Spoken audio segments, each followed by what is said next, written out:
Hello दोस्तों, आप सभी लोगों का फ्यूचर जोन कंपटीशन इंस्टीट्यूट के ऑनलाइन और ऑफलाइन प्लेटफॉर्म पर स्वागत। विद्यार्थियों, ये कक्षा आप लोगों की चल रही है स्टैटिक जीके की। प्रतिदिन मैं आप लोगों के समक्ष एक स्टैटिक जीके की क्लास लेकर आ रहा हूँ, तो सभी स्टूडेंट्स बहुत अच्छे तरीके से इसको अध्ययन करें। क्योंकि आप लोगों को मैं बताऊँ, ये जो हम लोग क्वेश्चंस आपको लेके आ रहे हैं स्पेशल क्वेश्चंस हैं जो आपके एग्ज़ाम में कई बार पूछे जाते हैं। अगर आप पिछले एग्ज़ाम की देखें बात, तो उस एग्ज़ाम में ये जो यूपी पुलिस का एग्ज़ाम हुआ था अभी जो इसको कैंसिल कर दिया गया, लगभग हर पेपर में 25 से 28 क्वेश्चन ऐसे थे जो हम लोगों के पढ़ाए हुए क्वेश्चंस आए थे, या मैं कहूँ स्पेशल इन क्वेश्चंस में से आए थे। तो मैं 1 बाय 1 क्वेश्चन आप लोगों को पढ़ाते हुए जा रहा हूँ। अगर इस किताब की किसी बच्चे को ज़रूरत हो तो वो फ्यूचर जोन कंपटीशन इंस्टीट्यूट पर संपर्क कर सकता है। जो मैं नंबर लिख देता हूँ, इस नंबर से वो बात कर ले, उसको बुक्स प्रोवाइड करवा दी जाएगी। 9719366242। कपिल कुमार व्हाट्सअप मुझे कर दीजिए, वो बच्चे को किताब प्रोवाइड करा दी जाएगी। ठीक है, तो आइए अब मैं आप सब लोगों के समक्ष लेकर आता हूँ। अगर अच्छा कल वाली वीडियो सबने देखी हो तो आप उसके विषय में ज़रूर कमेंट करके बताएंगे कैसी वीडियो रही। ठीक है, और अगर वीडियो अच्छी चल रही है तो कमेंट करिए, बताइए। अगर कोई सुधार करने की ज़रूरत है उसको भी आप लोग हम लोगों को बताएं, ताकि और अच्छा उसमें सुधार किया जा सके। आइए पहला सवाल मैं आप लोगों के समक्ष लेकर आता हूँ। कहता है, किस कारण हम चंद्रमा की एक ही सतह देख पाते हैं? क्या कारण है कि चंद्रमा की एक ही सतह देख पाते हैं? देखो मेरे बच्चों, पृथ्वी के चारों ओर चंद्रमा घूमता है। ये अपनी पृथ्वी है और इस पृथ्वी के चारों ओर चंद्रमा चक्कर लगाता है। चंद्रमा किसका? पृथ्वी का उपग्रह है। तो चंद्रमा दो तरीके से चक्कर लगाता है, एक होता है परिक्रमण और एक होता है परिभ्रमण। यानी कि एक तो अपनी धुरी पर घूमना और एक पृथ्वी के चारों ओर घूमना। ठीक, तो हम लोग देखते हैं कि हमेशा हमारे सामने एक ही परत दिखाई दी है हमेशा। कारण क्या है? क्योंकि चंद्रमा का जो परिक्रमण काल है, परिक्रमण काल और परिभ्रमण काल दोनों के दोनों समान है। मैंने क्या बताया? चंद्रमा का जो परिक्रमण काल है और परिभ्रमण काल दोनों के दोनों एक है। अर्थात एक दिन में एक चक्कर लगाने में जितना समय अपनी दूरी पर लगाने में लेता है उतना ही सूर्य के पृथ्वी के चारों ओर घूमने में लगाता है। अब वो दिन कितना है? वह 27.3 दिन। कितना दिन? 27.3 दिन में ये अपने चारों ओर घूमती है और पृथ्वी के चारों ओर 27.3 दिन में ये पूरा राउंड एक लेकर आती है। तो इसलिए हमेशा हमें चंद्रमा की एक सतह ही दिखाई देती है। ठीक है, यहाँ दूसरा सवाल ये आता है इसी से रिलेटेड कि चंद्रमा और पृथ्वी के बीच की दूरी को किस नाम से जाना जाता है? तो उसको जाना जाता है सिसलूनर के नाम से जाना जाता है। किस नाम से जाना जाता है? चंद्रमा और पृथ्वी के बीच की दूरी को सिसलूनर के नाम से जाना जाता है। विषय आया कि पृथ्वी और चंद्रमा के बीच का जो चंद्रमा से पृथ्वी पर प्रकाश पहुंचता है उसको पृथ्वी पर पहुंचने में कितना समय लगता है? तो जो समय लगता है वो लगता है 1.3 सेकंड। 1.3 सेकंड का समय लगता है चंद्रमा का प्रकाश पृथ्वी पर पहुंचने में। ठीक है, यहाँ तीसरा सवाल आप लोगों के बीच में आया कि चंद्रमा और पृथ्वी के बीच की दूरी कितनी है। सवाल आया कि चंद्रमा और पृथ्वी के बीच की दूरी कितनी है? तो यह है 384,000 किलोमीटर। कितनी है? 384,000 किलोमीटर। तो ये इससे रिलेटेड मैंने आप लोगों को चीज़ें बताई। अगला सवाल आपके समक्ष 2 नंबर क्वेश्चन। अगर वीडियो अच्छी लगेगी तो लाइक ज़रूर करना, शेयर करना। आइए, विश्व में केले के उत्पादन में प्रथम देश कौन सा है? तो प्रथम देश केले के उत्पादन में भारत है और नंबर 2 पर कौन जाता है? चीन। भारत केले के उत्पादन में कौन है? भारत। और नंबर 2 पे कौन जाता है? चीन। अगला सवाल आपके समक्ष लाया हूँ डियर। नेक्स्ट क्वेश्चन क्या कहता है डियर? निषेधित नगर के नाम से किसे जाना जाता है? सवाल है कि बताइए निषेधित नगर के नाम से किसे जाना जाता है। आप लोगों को निषेधित शब्द का मतलब समझा देता हूँ, जरा ध्यान से सुनना। क्या कि निषेधित नगर का मीनिंग ये होता है, आपने देखा होगा कहीं कहीं आपने पढ़ा होगा प्रवेश निषेध है, यानी कि यहाँ आना प्रतिबंधित है, यहाँ मत आइए। तो ये निषेधित नगर किसको कहा गया है? लहसा को कहा गया, लासा। और कहाँ पड़ता है? तिब्बत में पड़ता है। क्यों कहा इसको, क्या कारण है कि निषेधित नगर? कारण ये है कि यहाँ सामान्य सा व्यक्ति जाके क्या नहीं ले सकता, अच्छे से सांस नहीं ले पाता, तो इसलिए क्या कह दिया कि आप ये जो है प्रवेश निषेध है, निषेधित नगर के नाम से जाना जाता है। क्लियर होगी बात बेटे? अगला सवाल आपकी स्क्रीन पर। यस, कहता है कौन सी नदी कोयला नदी के नाम से जानी जाती है? शायद इस सवाल के ऊपर कल भी मैंने चर्चा की थी। कोयला नदी, वो पूछेगा आपसे, बताइए सबसे बड़ी व्यापारिक नदी कौन सी है? व्यापारिक नदी आपसे पूछेगा कोयला नदी कौन सी है, ठीक? तो जो एक राइन नदी मैंने कल पढ़ाई थी, राइन नदी, ये जर्मनी में है। कहाँ है? जर्मनी में। जर्मनी में विश्व सबसे बड़ी व्यापारिक नदी है, कोयला नदी के नाम से जाना जाता है। और कौन सी नदी है? राइन नदी। क्लियर होगी बात बेटे? व्यापारिक नदी है। और ये अगला सवाल आपके समक्ष। यस डियर, कहता है चिकनगुनिया क्या है? चिकनगुनिया एक बुखार है। चिकनगुनिया क्या है मेरे बच्चों? एक बुखार है। चिकनगुनिया क्या है? बुखार, फीवर जानते होंगे आप लोगों। ये मच्छर होता है एडिस एजिप्टी। एडिस एजिप्टी मच्छर के काटने से फैलता है। किसके? एडिस एजिप्टी नामक मच्छर के काटने से फैलता है। क्लियर होगी बात बेटे? ये एक बुखार है और एडिस एजिप्टी नामक मच्छर के काटने से फैलता है चिकनगुनिया। इससे जोड़ों में दर्द हो जाता है चिकनगुनिया से। नेक्स्ट वन क्वेश्चन कहता है नाथुला एवं जेलेप्पा दर्रा किस राज्य में है? कह रहा है हम लोगों को, कहता है नाथुला एवं जेलेप्पा दर्रा किस राज्य में है? तो नाथुला और जेलेप्पा दर्रा कहाँ है बच्चों? सिक्किम में है। नाथुला एवं जेलेप्पा दर्रा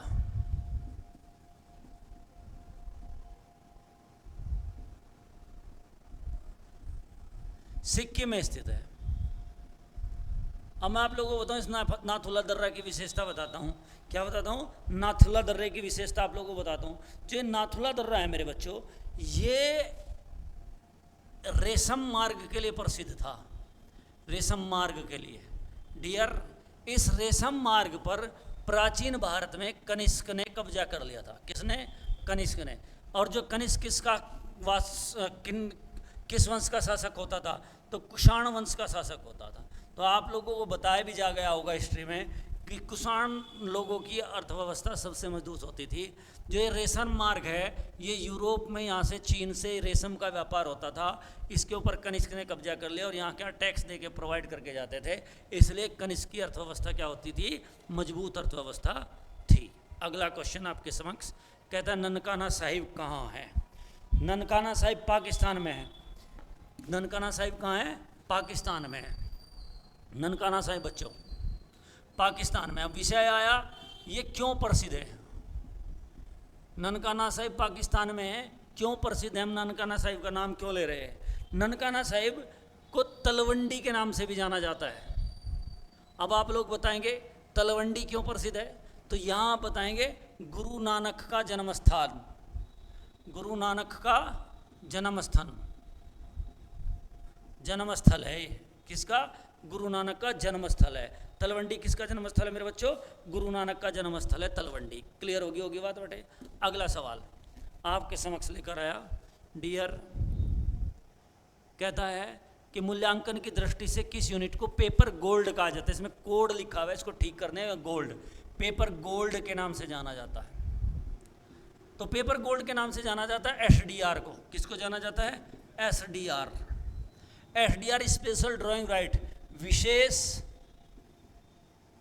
आरोहण मुद्रा। विशेष आरोहण मुद्रा, एसडीआर अर्थात विशेष आरोहण मुद्रा, पेपर गोल्ड। यह अंतर्राष्ट्रीय मुद्रा कोष की मुद्रा है। अंतर्राष्ट्रीय मुद्रा कोष की मुद्रा, अंतर्राष्ट्रीय मुद्रा कोष की मुद्रा है। विशेषाधारण मुद्रा किसकी है? अंतर्राष्ट्रीय मुद्रा कोष की मुद्रा है। ठीक, तो SDR क्या हुए? स्पेशल ड्राइंग राइट हुए। इसको हिंदी में कहते हैं विशेषाधारण मुद्रा, और ये अंतर्राष्ट्रीय मुद्रा कोष की मुद्रा है। क्लियर होगी बात बच्चे? अगला सवाल आपके समक्ष कहता है, पृथ्वी की संरचना में कौन से तत्व की मात्रा सर्वाधिक पाई जाती है? तो पृथ्वी की संरचना में सबसे अधिक क्या पाया जाता है? पृथ्वी की संरचना में कौन से तत्व सबसे अधिक पाया जाता है? तो यहाँ पाया जाता है सिलिका।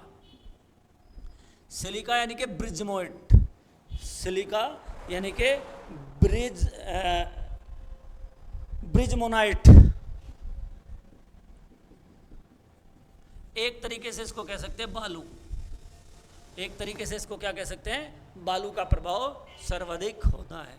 नेक्स्ट वन, अगला सवाल कहता है, ग्रीष्म ऋतु के बाद उगाई जाने वाली फसल कौन सी है? ये यूपी पुलिस में एग्जाम में आया था। ग्रीष्म ऋतु के बाद उगाई जाने वाली फसल को कहते हैं खरीफ। 3 फसलें मुख्य रूप से हैं। एक आती है रबी की फसल, दूसरी आती है खरीफ की फसल, और तीसरी आती है जायद की फसल। तो मैं रबी की फसल की बात करता हूं। यह सर्दी में बोई जाती है।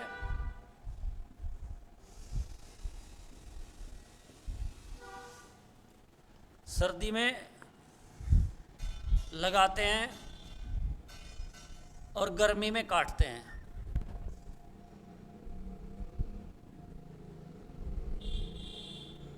सर्दी में बोते हैं और गर्मी में काटते हैं। क्लियर होगी बात बेटे? जैसे उदाहरण के तौर पर गेहूं, सरसों, चना इत्यादि। क्लियर? उसके बाद मैं बात करता हूँ खरीफ की फसल। गर्मी में बोई जाती है, गर्मी में लगाते हैं और सर्दी में काटते हैं।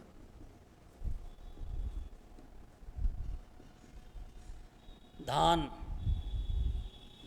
ज्वार, बाजरा, गन्ना वार्षिक फसल है, लेकिन इसका टाइम क्या है? गर्मी में बोया जाता है और सर्दियों में काटा जाता है। जूट, कपास आदि। जायद की फसल, जायद की फसल, जायद की जो फसलें होती हैं मेरे बच्चों, जितनी भी बेल वाली फसलें होती है, बेल मतलब क्लैम्बरिंग करने वाली, चढ़ने वाली, वो सारी की सारी जायद में आती है। फॉर एग्जाम्पल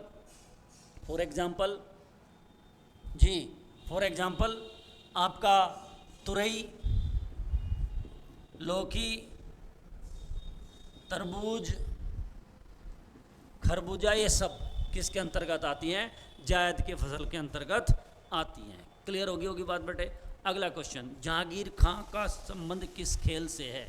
सवाल आया, बताइए जहांगीर खां किस खेल से संबंधित है? तो मेरे बच्चों, जहांगीर खां स्क्वैश से संबंधित है। स्क्वैश एक खेल होता है। जहांगीर खां पाकिस्तान का खिलाड़ी था। पाकिस्तान का खिलाड़ी। कहाँ का? पाकिस्तान का खिलाड़ी था। नेक्स्ट वन कहता है, संसद सदस्यों को दे वेतन भत्तों का निर्धारण कौन करता है? कह रहा है संसद सदस्यों को दे वेतन। एक्चुअली में संसद सदस्यों को दे वेतन भत्तों का निर्धारण पहले तो संसद ही करती थी, लेकिन हाल ही में कानून बना दिया कि प्रत्येक 5 वर्ष बाद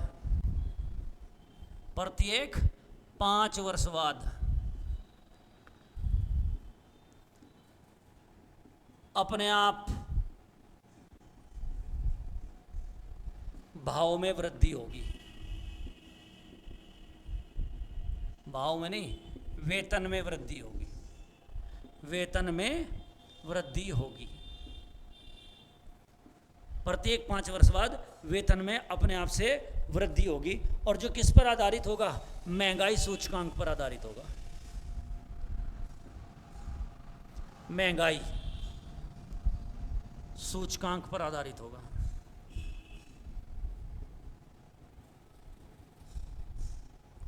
महंगाई सूचकांक पर आधारित होगा। अगला क्वेश्चन आपके समक्ष कहता है ईईजी का प्रयोग किस में किया जाता है? ईईजी का प्रयोग किस में किया जाता है? ईईजी मतलब डबल ईजी का प्रयोग किस में किया जाता है? तो ईईजी का प्रयोग मस्तिष्क विकार को जांचने में किया जाता है। किसको? मस्तिष्क विकार को जांचने में। उसके बाद नेक्स्ट वन क्वेश्चन है ईसीजी का प्रयोग। ईसीजी का प्रयोग किस में किया जाता है? तो ईसीजी मतलब इलेक्ट्रोकार्डियोग्राफ, इसका प्रयोग हृदय पेशियों का विभांतर, हृदय पेशियों का विभांतर, हृदय पेशियों का विभांतर जांचने के लिए ईसीजी का प्रयोग किया जाता है। क्लियर हो रही होगी सब बच्चों की बातें? अगला क्वेश्चन आपके समक्ष लाता हूँ। मुस्लिम लीग ने मुस्लिम राज्य का समर्थन कब किया? सवाल आया मुस्लिम लीग ने अलग मुस्लिम राज्य का समर्थन कब किया? तो मेरे बच्चों, मुस्लिम लीग ने अलग मुस्लिम साम्राज्य का जो अलग मुस्लिम राज्य का जो समर्थन किया था वो लाहौर अधिवेशन में किया था 1940 में। 1940 में कहाँ हुआ था मुस्लिम लीग का अधिवेशन? लाहौर में, लाहौर अधिवेशन में। यहाँ तक कि पाक शब्द किसने दिया? पाक शब्द किसके द्वारा दिया गया? तो पाक शब्द जो दिया गया वो रहमत अली द्वारा दिया गया। किसके द्वारा दिया गया? रहमत अली द्वारा दिया गया। पाक शब्द किसके द्वारा दिया गया? रहमत अली द्वारा दिया गया। अगला सवाल आपके समक्ष कहता है हीराकुंड बांध किस नदी पर है? हीराकुंड बांध किस नदी पर है? तो हीराकुंड बांध है महानदी पर। महानदी किस देश, किस राज्य की मुख्य नदी है? उड़ीसा की। हीराकुंड किस बांध पर है? महानदी पर। और मुख्य नदी किसकी है? उड़ीसा की। नेक्स्ट वन क्वेश्चन आपके समक्ष कहता थीन बांध किस नदी पर है? सवाल आया आपके समक्ष, बताइए थीन बांध किस पर स्थित है? तो थीन बांध रावी नदी पर है। कौन सी नदी पर? रावी नदी पर। और ये कहाँ है? पंजाब में। थीन बांध रावी नदी पर स्थित है और ये पंजाब में स्थित है। जो इसका निर्माण था, इसका जो कहा जाता, इसका निर्माण 1999 में हुआ और इसको रणजीत सागर बांध भी कहा जाता है। रणजीत सागर बांध भी कहा जाता है। क्या कहा जाता है? रणजीत सागर बांध भी कहा जाता है। अगला क्वेश्चन आपके समक्ष, यस बच्चे, कहता उकाई परियोजना किस नदी पर है? तो उकाई परियोजना ताप्ती नदी पर है। उकाई परियोजना किस नदी पर है मेरे बच्चों? उकाई परियोजना ताप्ती नदी पर स्थित है और ये गुजरात में है। उकाई परियोजना ताप्ती नदी पर, गुजरात में। और ये विद्युत उत्पादन के लिए है। विद्युत उत्पादन, विद्युत उत्पादन के लिए है। क्लियर?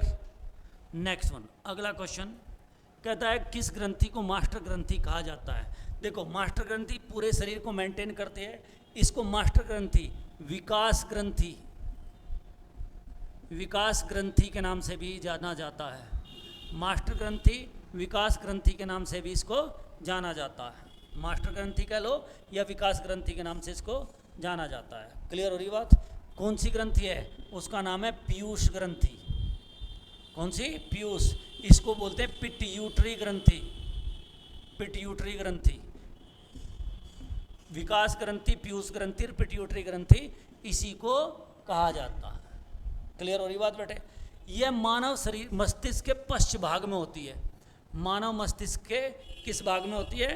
पश्च भाग में स्थित होती है। अगला सवाल, भारत के वे राष्ट्रपति जो अपने कार्यकाल के दौरान मर गए थे उनका नाम है जाकिर हुसैन। उनका नाम है जाकिर हुसैन। नेक्स्ट वन, ज़्यादा समय बर्बाद न करते हुए अधिकतम काम करना ही फ्यूचर जोन की पहचान है। आइए, कहता है गुरु गोविंद सिंह का जन्म कब और कहाँ हुआ? तो गुरु गोविंद सिंह का जन्म 1666 ईस्वी में, 1666 ईस्वी में पटना में हुआ। गुरु गोविंद सिंह का जन्म 1666 ईस्वी में कहाँ हुआ? पटना में हुआ। क्लियर होगी बात बेटे? यहाँ हम लोग एक बात और कर सकते हैं कि भाई इनकी मृत्यु कब हुई? तो इनकी मृत्यु हुई 1708 में।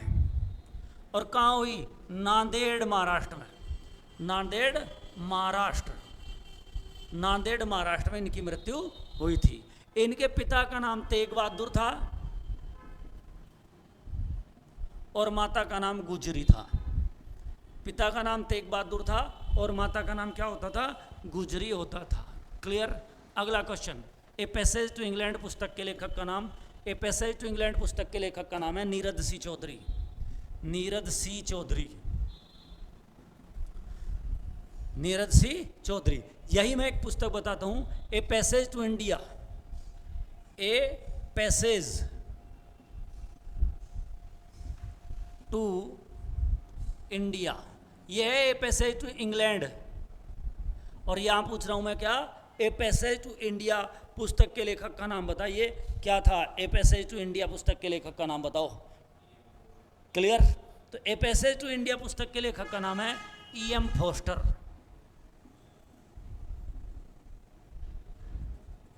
E.M. फोस्टर। अगला क्वेश्चन आपके समक्ष, यस डियर, कहता है भारतीय नौसेना का वैपोत जिसे समुद्री संग्रहालय में परिवर्तित कर दिया गया उसका नाम होता था INS विक्रांत। आपने देखा होगा विक्रांत मोटरसाइकिल आई थी उसकी, बजाज वालों की, तो उसी के जो उसका जब उसको समाप्त कर दिया गया उसी के पार्ट से बनाया गया फिर इसको। अगला क्वेश्चन आपके समक्ष कहता है पारिस्थितिक संतुलन बनाए रखने के लिए भारत के कितने भूभाग पर वन होने चाहिए? तो भारत के 33 सही 1/3% और या 1/3 भूभाग क्षेत्र पर वन होने चाहिए। कितने पर? 1/3 क्षेत्र पर वन होने चाहिए। अगला सवाल कहता है संयुक्त राष्ट्र संघ के महासचिव की नियुक्ति किसके द्वारा की जाती है?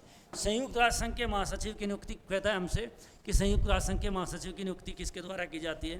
तो संयुक्त राष्ट्र संघ के महासचिव की नियुक्ति बेटे वो करती है महासभा। लेकिन संस्तुति किसकी लेगी? सुरक्षा परिषद की। सुरक्षा परिषद की संस्तुति पर कौन करेगी? महासभा। सुरक्षा परिषद की संस्तुति पर महासभा किसकी करेगी? संयुक्त राष्ट्र संघ के महासचिव की नियुक्ति करेगी। इसका कार्यकाल होता है 5 वर्ष का। वर्तमान में एंटोनियो गुटेरस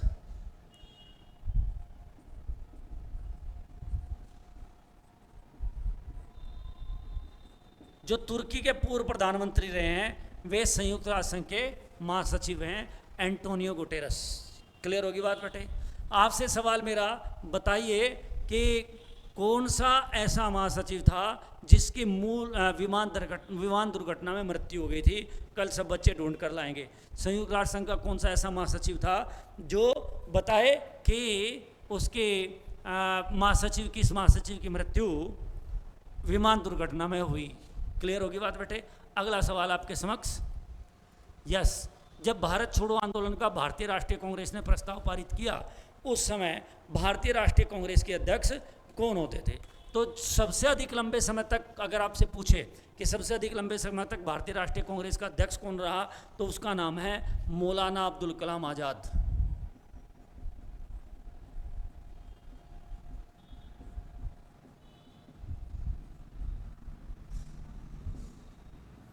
यही जब भारत छोड़ो आंदोलन की शुरुआत की गई तब भी यही था अध्यक्ष। और अगर आपसे कोई पूछे कि सबसे अधिक लंबे समय तक कौन रहा तो ये आप बताओगे। मेरा कल का जो प्रश्न था वो ये था कि बताइए पंडित जवाहरलाल नेहरू कितनी बार भारतीय राष्ट्रीय कांग्रेस के अध्यक्ष बने? तो इस सवाल का आंसर है 3 बार बने थे। और आज वाणी को यही विराम देते हैं। अगर वीडियो अच्छी लगी होगी तो शेयर जरूर करना, लाइक करना। लाइक करने से मोटिवेशन बना रहता है। आइए कल का इंतज़ार करते हैं। कल पुनः नए जुनून के साथ नई वीडियो मैं आपके समक्ष लेकर आऊँगा। मैं एक दिन में 25 क्वेश्चन आप लोगों को पढ़ा रहा हूँ। इनको अच्छे से आप लोगों को करना है बच्चों। धन्यवाद। Thank you.